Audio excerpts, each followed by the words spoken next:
Thank you so much, Harley. It's wonderful to have you in front of this room.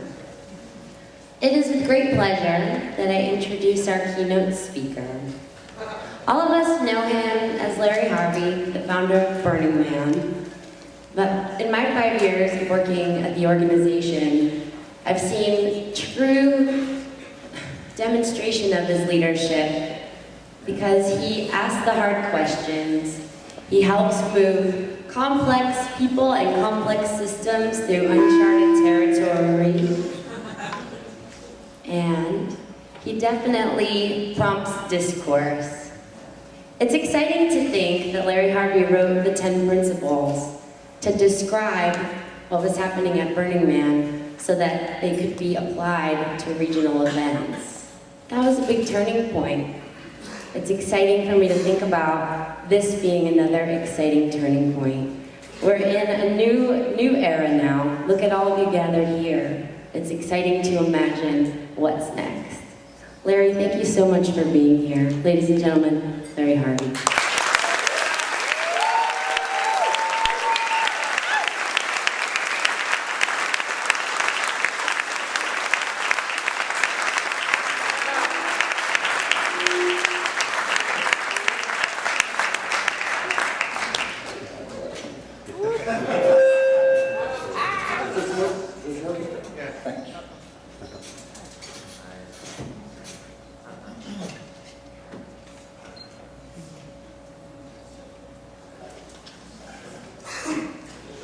What you do is like Rubio, you know?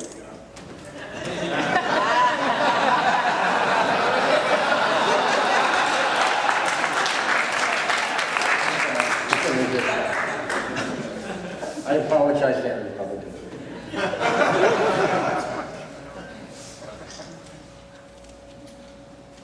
I decided to wear my hat today.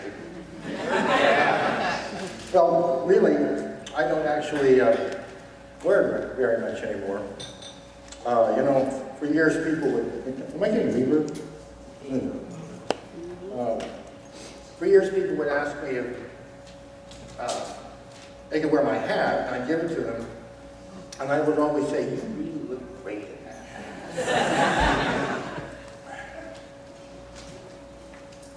In fact, I tell them the hat had a remarkable property.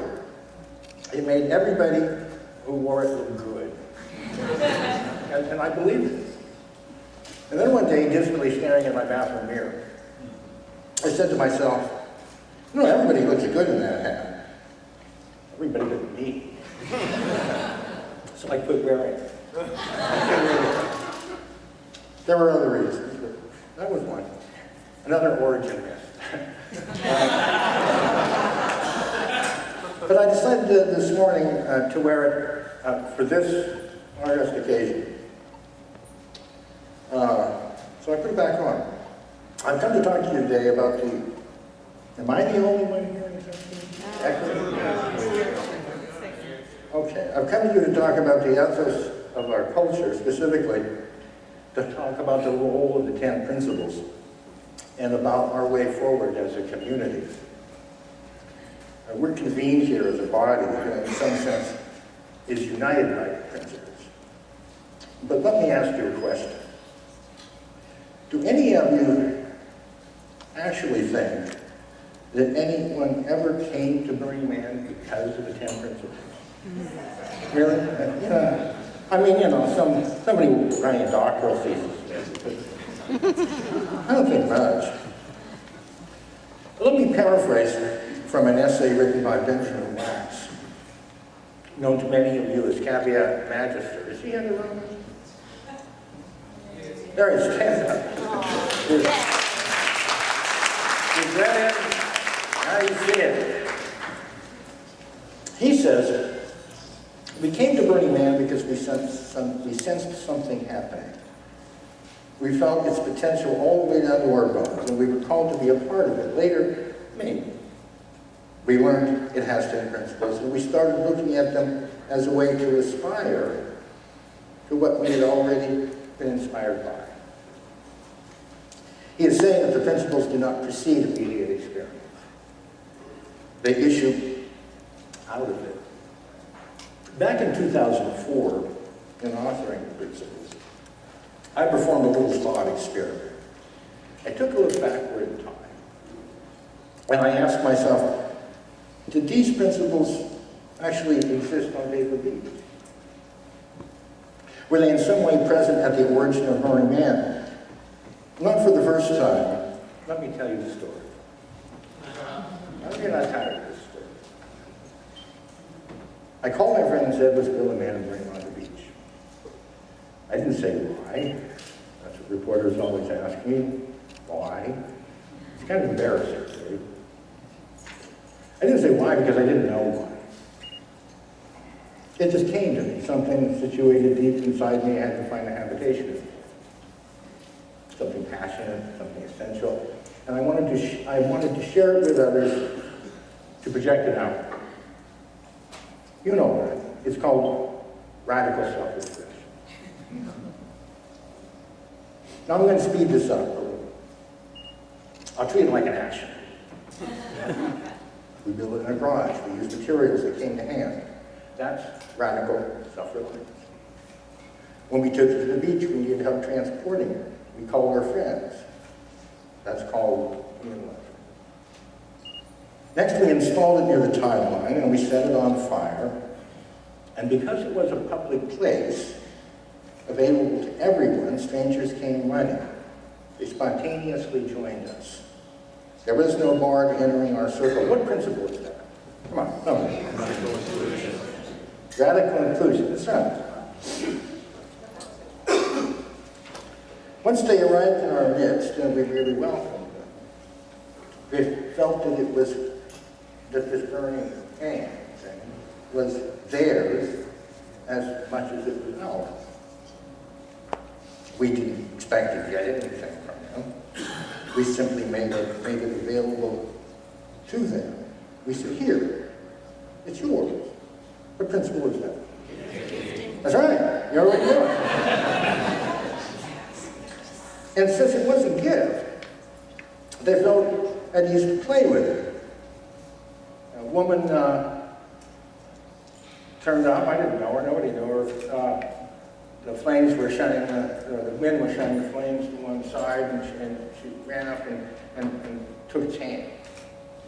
And somebody still has. If anybody sees that photo of me,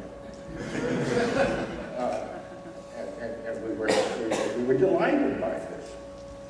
A hippie materialized out of it. He was wearing his pants on his head. He had a guitar, and he started a song about burning. And it was good. It was good at the time. We loved it. It was delightful. And I like to say that that's when the event as an enduring ritual. That's happened now, 27 years in a row. It began at that instant in time. Because we were so moved by the enthusiasm of strangers. It just seemed unconditional to us. And later on, I think 2 months later, I was talking to my partner Jerry, and we both knew we had to do it out all again. And I know that was liftoff.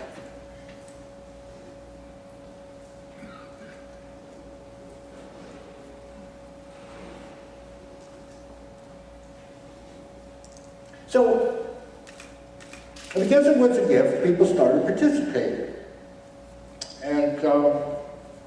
And that's, of course, the principle of participation. The principle of participation says, we achieve being through doing. Everyone is invited to work. Everyone is invited to play. We make the world real through actions that open up. You know, it's a little known fact that during all those years on the beach, not one of the carpenters, the people who helped to craft it and raise it, not one of them ever asked me what it meant. Nobody ever did. Isn't that remarkable? They were so immersed in doing and being that they didn't have to. You know, there's kind of natural sanctity that surrounds things like that. People often don't speak up and say what it is because it's so contained within them, and it's so connected to everybody else.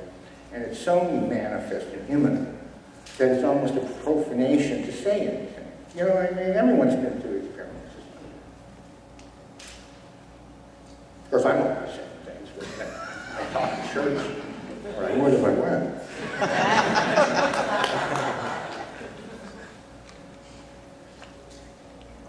You know, they didn't have to be told what it meant, but consider their experience and consider the actions that generated that experience. When we raised a man, this went carried into the early years in the desert too, very dramatically. As they raised we put a hawser, that's like a rope that you tie ships, big thing, someone that scavenged. And we tied it to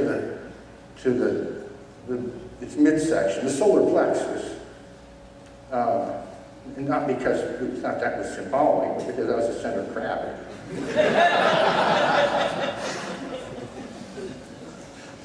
And everyone would get on the rope, and as that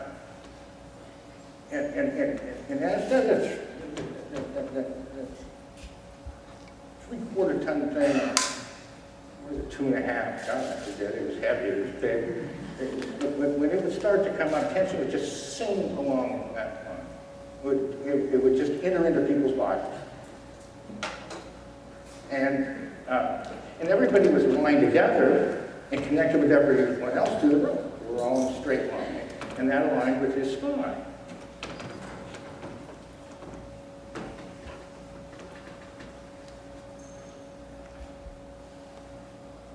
And when that figure rose to 45 degrees, well, on the ground, it just seemed like, no longer than you're living. But at 45 degrees, when it started coming over us, it was appalling. You know, it seemed to open up a certain window on a more imposing world, something that was like us, but far greater than us. This man who would issue out of us, especially the carpenters, they labored over it, they bled on it, they carried it on their shoulders. They issued out of us like a baby. They were holding this big umbilical cord. Was now probably, far greater than us all. And it filled everyone. I'll tell you the truth, I wasn't even on that line most of the time because I like to watch. Just watching them, to see what they feel. But even watching, I partook of the emotion. It filled him with awe, with elation, and with fear. And it was my time. Since the thing had no brakes, and it might easily have fallen forward and skewed everyone on little pointy sticks. How to get your attention. You know, it was kind of like that animated moment when the man who's been very steady, fixed all this time, his arms go up, and he seems more animate than he'd been moving all week long.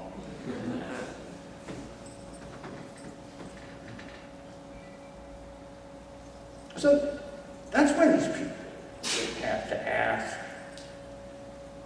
what a man. They were caught up in this continuous arc of I am, expression, self-reliance, we are, participation, communal effort. It is this great thing beyond us.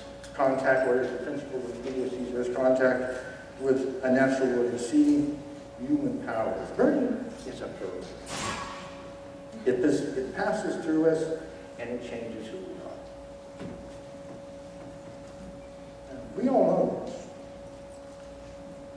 Let me put this another way. Let me distance this a little bit. I look at it as psychology. didn't have to ask what it meant because they introjected it. That's an interesting word. It's a psychological term. It's actually a Freudian term. Interjection means, or describes what happens when, as a result of experience, people incorporate attitudes or ideas into their personalities unconsciously. In the mission statement of the Burning Man of Black Rock City, it says, we prefer embodied ritual to subconscious symbolism. I don't know if that makes any sense because nobody understands that. But that's what that was, embodied ritual. It was, we did it. It aligned us. It was beyond words in a sense.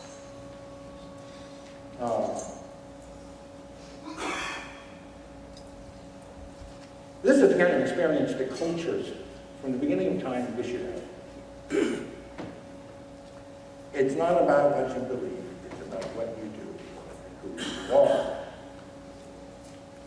And yet, if that's true, I'm sure that somebody wondered, if this is all implicit in action and inherent in experience, then why even bother to create the 10 principles? Why all this feel lost so easy? Why get subconscious about it? And furthermore, why wait until 2004 to write it down?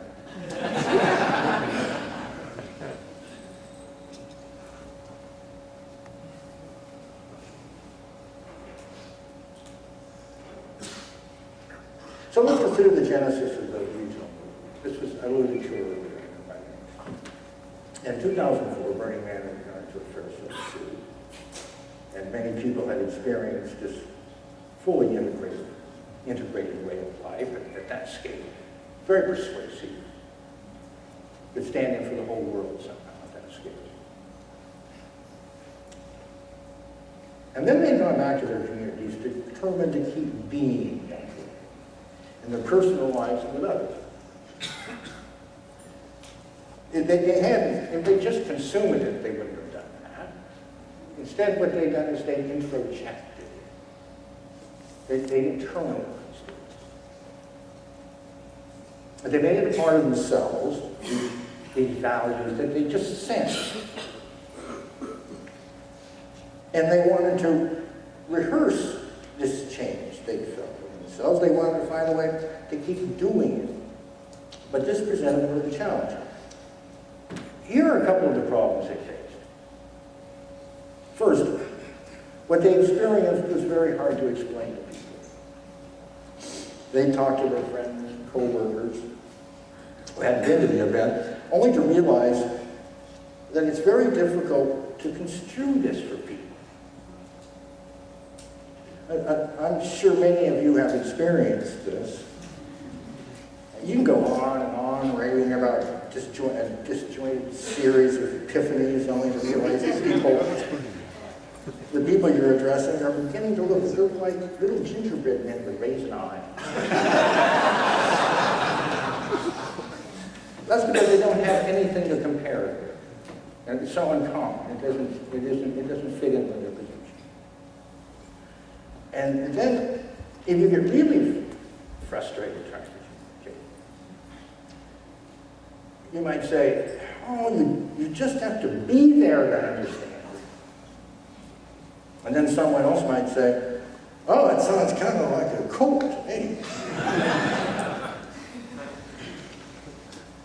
And you might want to reply, no. This isn't dictated to me. It's a self-service cult. You wash your own brain.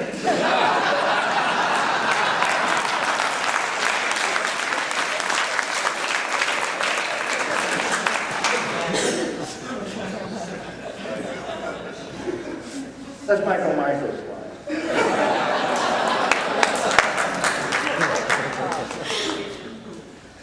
Secondly, even when people coming back to their homes out there talk to their fellow burners, it was challenging. because they didn't want to just swap stories. They didn't want to be fans. They wanted to do something together. They wanted to, in some sense, recreate Burning Man, but without the context and the institutions and the mood of Black Rock City around them. This also proved difficult. So call arose throughout the diaspora for some kind of credo, some kind of statement about what we all have in common. Now, all of you know that it's very hard to get your fellow burners to agree on anything. Especially if it's dictated by some central authority. Let me see a show of hands. How many of you know how difficult this is? Come on. Well, congratulations. I think we have unanimity.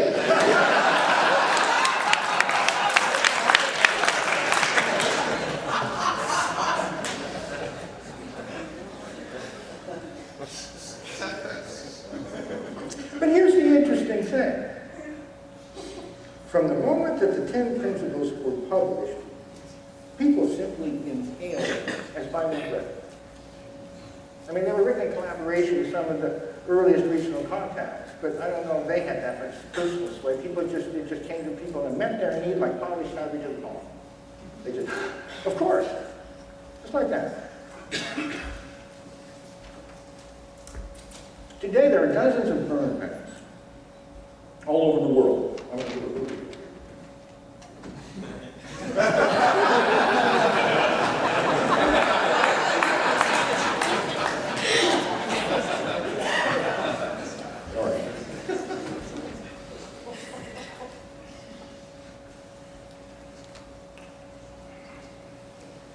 And all of these events are part of a network, as you know, and the organizers of them have agreed to honor the 10 principles. That's because these principles are very useful. That's why we're accepted so.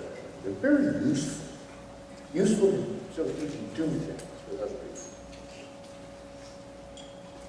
So useful in fact that the Burning Man Project has adopted them at its very core.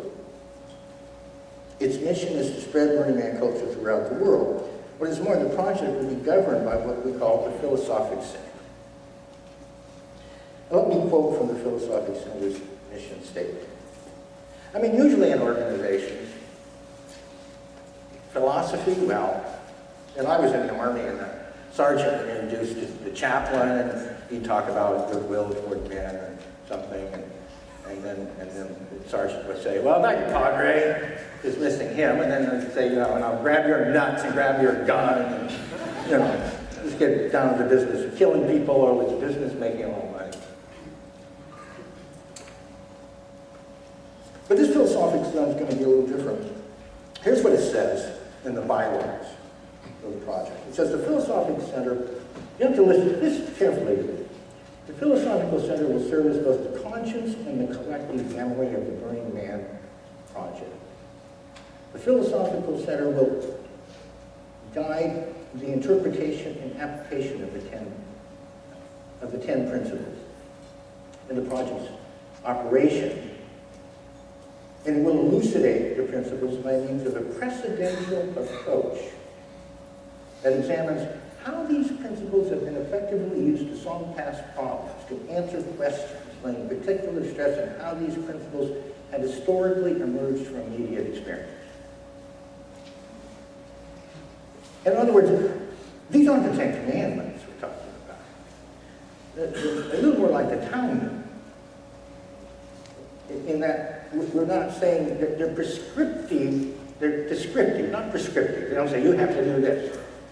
Moses didn't bring it down. They're saying that this is what was done, what was felt, things that emerged from doing and being. And put this way, will instigate a form of discourse, or can do that, discourse throughout our community about what is essential. Let me illustrate a couple ways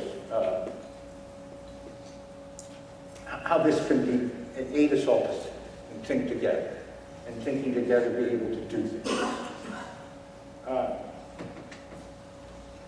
Starting about 2-3 years ago, we began fanning out into the world, looking for organizations that were doing things that we intuitively felt might be a lot like us. So this is the time not just to be vain about what we've all achieved, is to look beyond that and look at other ships on the ocean, and let's form a flotilla together. We want to change the world, and we've got to bring in help from everywhere. And the project is saying, we're here to not just disseminate learning, we're here to find learning culture, even if it isn't in our lineage. Even if it is like us, it acts like us, it is us. And so we've gone to various places, principally looking at events. And so a couple of years ago, Mary and Vanilla and I went out, and we ended up at this place called, this festival called Fusion. Anybody ever heard of it? It's in East Germany. Fairly obscure. It's a lot like us, it turned out, grossly looking at it. It had about the same 50,000 people camped there, not on the grounds, but right adjacent to them. We saw they picked up after themselves. We saw that. And the second day I was walking around, and I felt myself, as if my mind was performing some kind of operation. You know, I didn't know what it was, but it was some kind of methodical operation. And it was affecting how I moved, what I did, what I looked at. And it reminded me of something I experienced years before when I was a young man. I and my girlfriend lived in a rural setting on the coast of Oregon, just us and our this big white cat who adopted us. And we lived with it. And one day we were driving in the car, and I was looking out at gorgeous scenery, and I felt like this.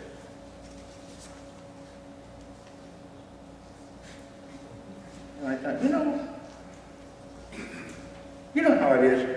When someone has so impressed you, this happens early in life, but if you're really alive to life, it'll happen all through your life. If someone has impressed you so much that you feel yourself just trying them on, being like them, and it kind of entered into your blood, in your nervous system somehow. And that's how we assemble ourselves in life, through interactions with people that we love and we passionately connect with. And I thought, well, who am I irritating? Who am I imitating? And then I realized it was my cat. I had interjected my cat. And at that festival, I'm walking around, and I realized that I'm in this routine, and then I realized what it was. Now, I'm the guy who authored the principles.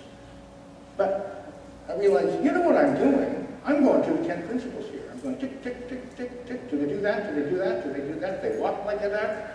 And maybe, I think we got a duck here. I think there are. So that's one use you can make of the 10 principles. It helps you to think heuristically, that is, discover information, make discriminations, see what we are in other things. And that's a really valuable tool for us all going forward. But let me give you another example. And it affects many of you directly.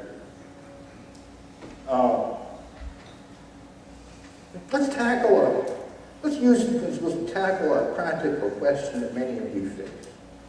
Particularly those of you who organize current events out there. Some of which are getting fairly large. In fact, we're really pressed right now. I don't know if you noticed it, but when we sold our tickets last year, and a big tsunami hit our shores, informing demand. It didn't stop there. It fell off that beach and then it swept out to the regionals and hit their region. And then everyone said, oh, I thought, okay, now we're in the same problem. We got a problem. We got a common problem. And so maybe just redefine the whole relationship.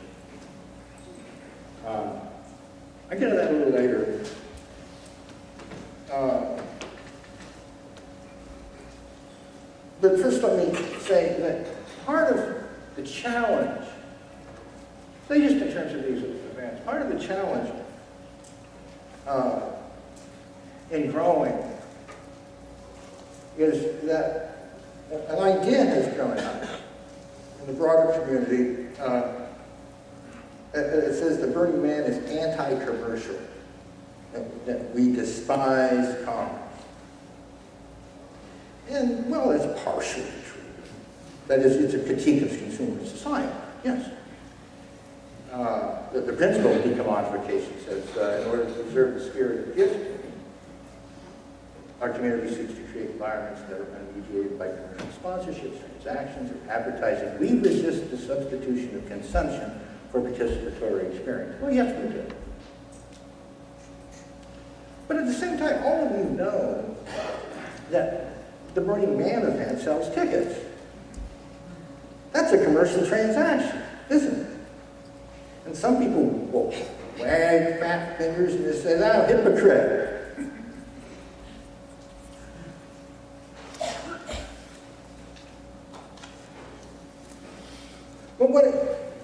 But at the same time, this is where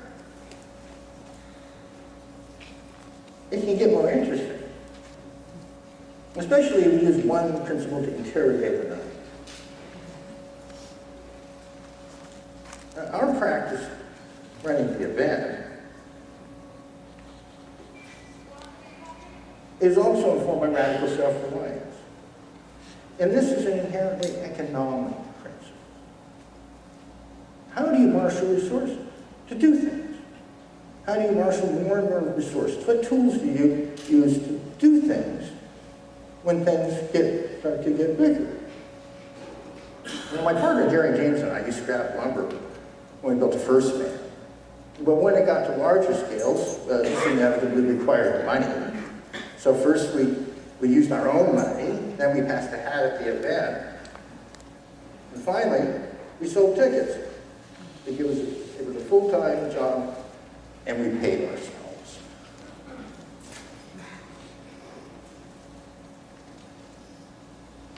The project has adopted a fundamental rule. We say that nothing less than all the 10 principles combined will really do, and that means you can't hold up one principle as some kind of dogmatic command. The principles have to talk. And then when I hear people say, "Well, I don't know, I'm not sure what the community would say about it," I hate myself. Isn't it all on gifting? Yes, it's about gifting. But it's also about radical self-reliance, it's about survival. If we can't solve this problem, this distance between, well, you know, I mean, one thing the project wants to offer people who are doing events is consultation. We know what happens. You're in a milieu, and we're all together like a team camp, but then when someone takes charge and, oh, perish the thought, they're actually getting a salary, they're actually making money, and people say, well, who are you to arrogate yourself? You rise just a little up from the crowd, and then you get a lot of attention. And everybody who doesn't even show up for a meeting is ready to get on a list and tell you exactly one question. Who do you think you are? We've been through that. We can offer you consultation.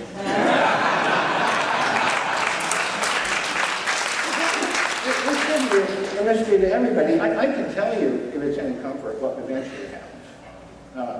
When you write ahead about people, they get fierce. And they say, I want an accounting, and you're just... And then you rise a little farther, and you know, you get to a point where they can see the soles of your shoes, and then they reach to grab and pull you down, and that's board 2.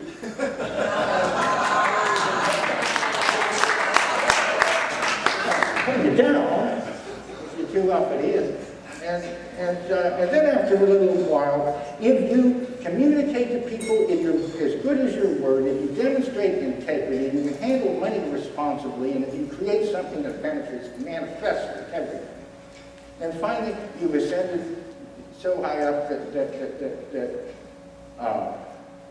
well, the Yan people, it's just no fun for them. They can't, the boys at the bar can't compare themselves. The fun just goes out of the game.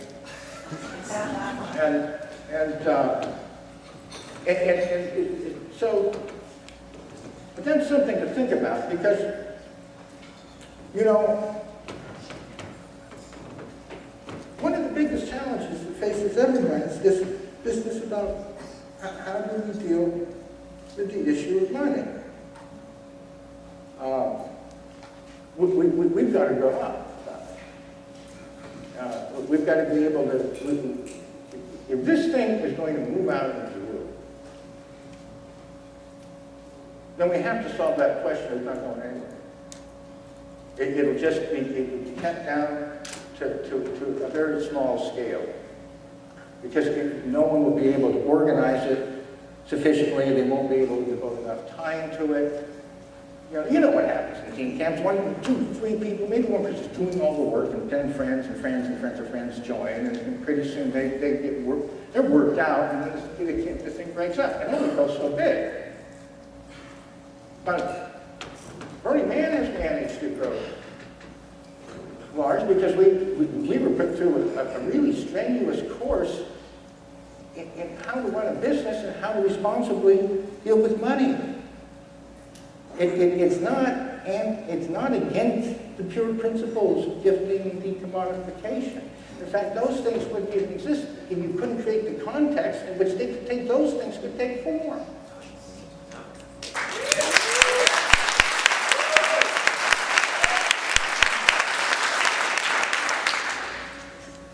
You know, I said that in 2004, as I composed this living document, principles, I did a radical thing. I reached way back to the past.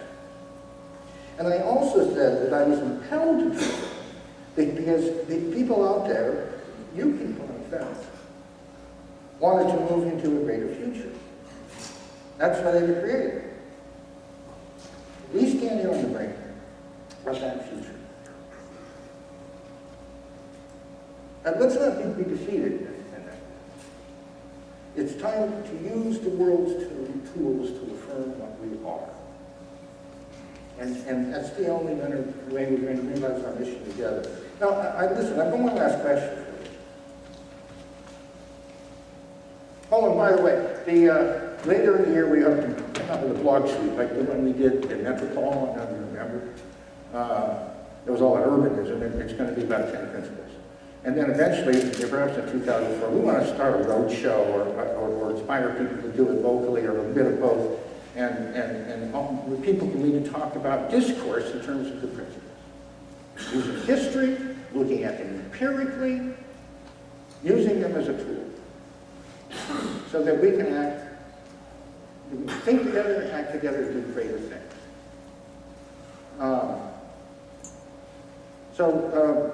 I'm not done hectoring. I do have one last question for you.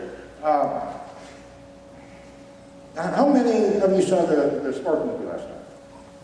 Oh, that's great. That's great. You know, a lot of people think that Burning Man is just sort of happens. It's like the Emerald City. So as organizers, we thought we'd step out from behind the curtain and show what it takes to create that event. As an organizers, we succeeded too well sometimes, I feel. And we say, it's you do it through your interaction, and it comes from you, and it's spontaneous, and it's created chaos, and this is all true things. But that only happens because of a lot of hard, methodical work.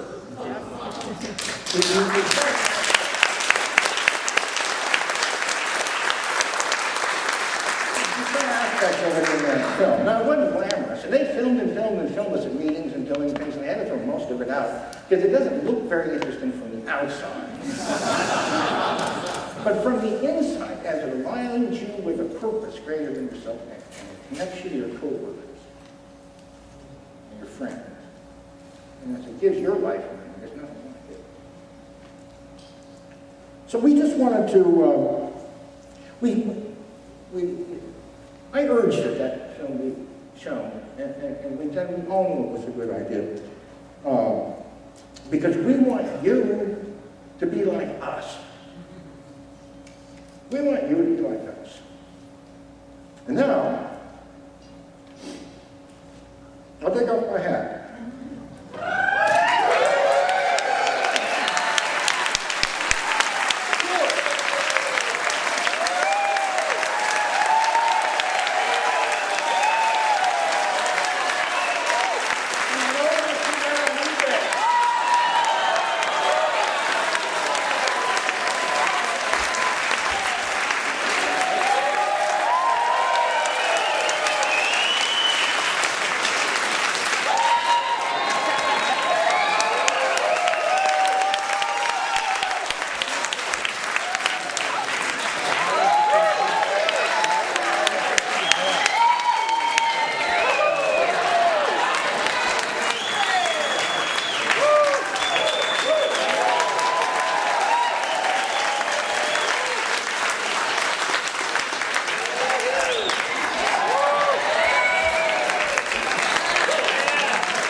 Finished accessorizing my outfit. Thank you so much. It has magical properties. Thank you so much, Larry, and thank you so much, Harley. What an amazing day it's been so far. And we're excited to tell you that we're going to feed your bellies, and then we'll continue to feed your minds. You can enjoy lunch by going through that door.